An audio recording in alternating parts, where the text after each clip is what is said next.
The Houthis have forced their supporters and officials to visit graveyards, where the tombs of some of their leaders are laid.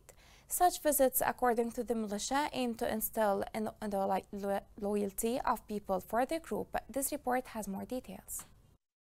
Houthi militias have forced loyalists and government officials to visit the graves of the dead militant during Eid celebrations, including the tomb of Houthi leaders.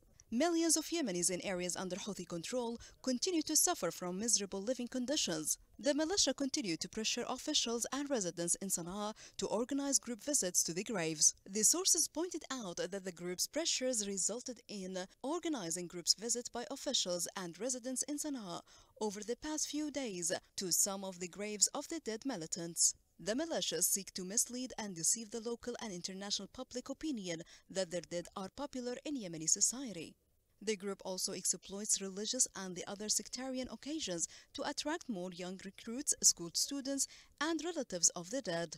Meanwhile, the Houthi militia in Sana'a allocated sums of money to finance the daily visits to the graves through the so-called General Authority for Martyrs' Families' Welfare.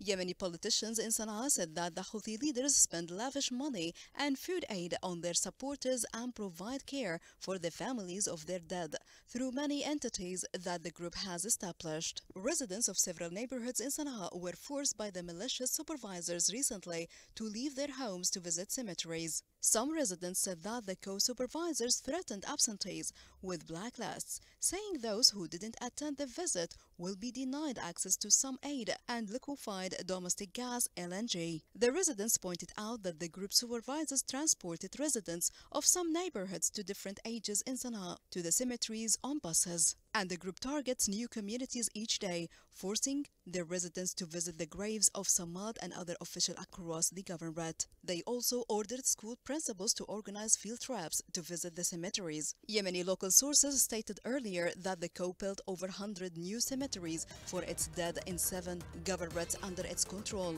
Sana'a, Saada, Al-Mahwit, Al-Hudaydah, Rayma, Eb, and Damar, to be added to the already established 400 cemeteries.